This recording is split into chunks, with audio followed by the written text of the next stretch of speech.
Okay. Okay. Thank you guys for tuning in. This is the SCV Ready Cup Season 1. This is the finals. We do have Frankie playing as Protoss versus Michael also spawning as a Protoss. This is the second game in the final. The first game was won by Michael with amazing positioning and nice force field play, cutting off his army and also sandwiching them Colossi. As we do see Frankie spawning in as the red Protoss in the 2 o'clock position, and in the 7 o'clock position we see Michael spawning as the pink Protoss. That's right, I did witness some lazy probes here in the beginning, while Michael did try to do a really perfect split on the middle lines. Didn't quite work well, but doesn't really matter at all in the outcome. So I guess we have to just witness the same build or openings yet again, but on this map you could differ a lot on strategy. Since it's a big map with a long far distance, you can hold off early attacks on your small ramp and try to expand clockwise here around on your patches, using the gold minerals to come closer to the enemy if you like to play a little bit more aggressive. And Indeed try to so. harass your opponent on the other mineral patches. Since there are high ramps on the second natural, you can see the cliffs you can use with stalkers, using some blink micro or even colossi. Indeed, and I think that Frankie will be gearing himself up because he has just lost a game, well, a very clear victory for Michael, I believe, in that last game.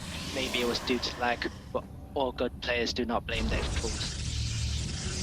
Well, it came down to one nice force field. You're splitting the armies in 2 pieces, so that's the benefit of being Protoss. You can have an easy timing defending if you have nice placed force fields with your sentries. So you can just wait and tag and see what your opponent is doing.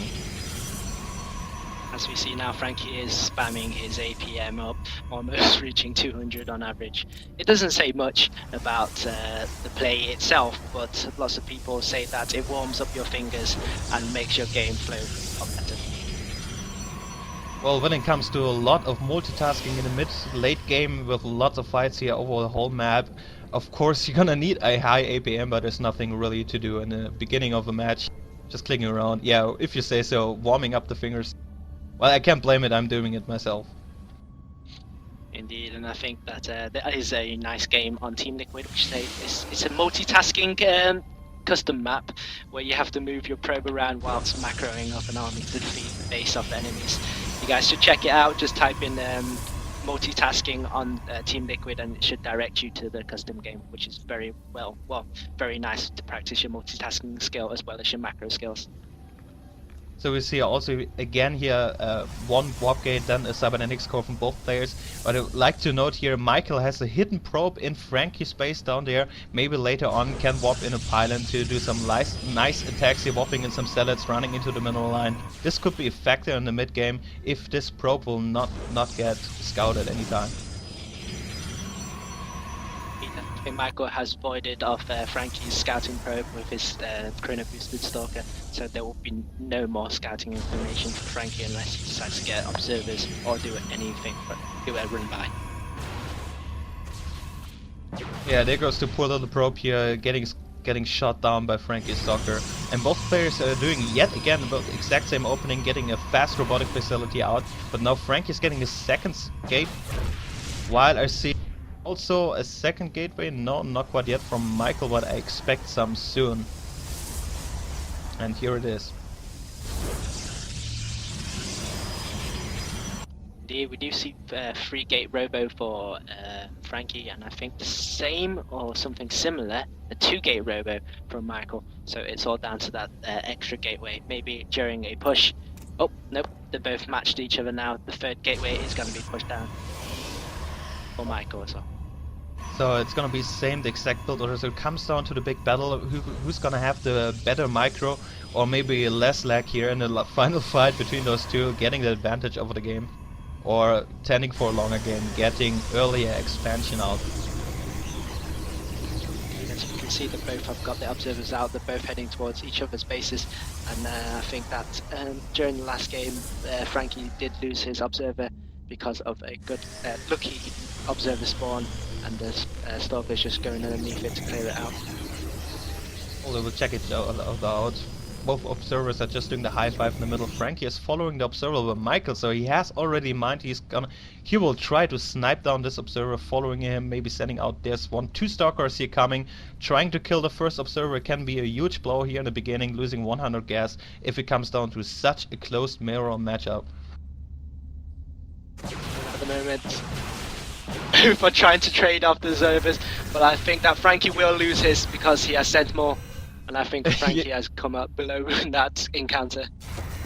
Yeah, his plan a little bit backfired since Maikel did send out 1 more stalker and a sentry to reinforce with the observer. And now we see the first fight in the middle. Franky setting up, just passing the army here by Maikel, just using the Xel'Naga, noticing the blobs here on the minimap and following them, so he can just kill 3 stalkers in the sentry for 3. Nice force field by Maikel, just buying a little bit more time, but unfortunately getting some hits here on the stalker. It might go down.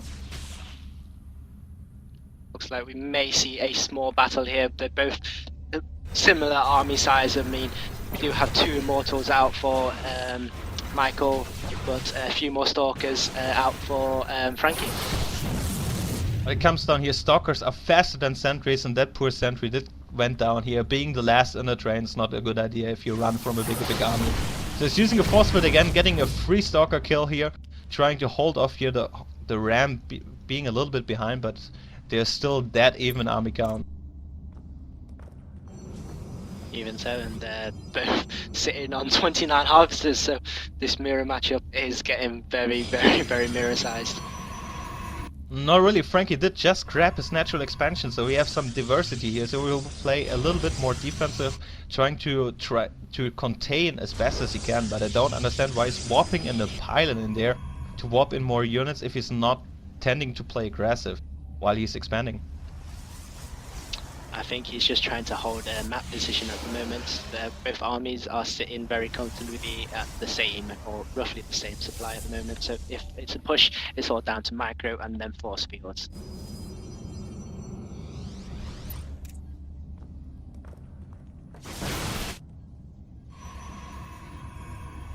And so we see that Maikel has cleared out the observer, using his observer as a scout to stop any more information being leaked out from his base.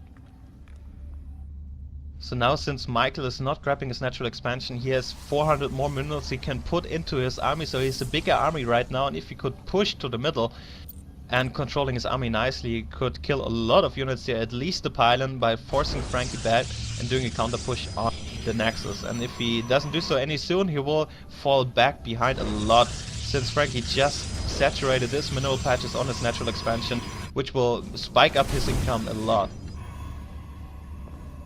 Indeed, and I think Maikel has used his observer to scout that he has got natural, and I think that if Maikel does not push now, he is gonna fall behind, like you said.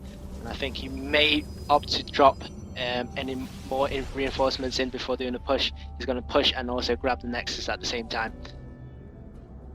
So he's moving now out, realizing he has a small window of opportunity here, doing some damage, trying to get a good attack here, but Franky is pulling back. No, he's engaging actually, so nice Guardian Shields here.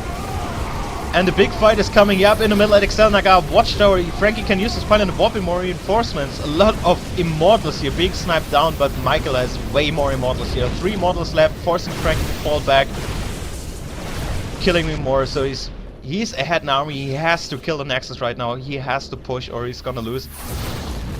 And Franky's trying to buy a little bit more time with some force fields with the last sentry in the back, sitting on full energy. Indeed, and I think that this push may end his life, or end the gaming life of Franky here, but he is trying to snipe out that immortal, but the immortal is soaking up all the thing, and Franky has caught a GG. By Maikel, just using the timing window as he saw Franky expanding with like a little bit ahead in the army and more immortals than Franky would like to see. Nice push out there and securing the victory.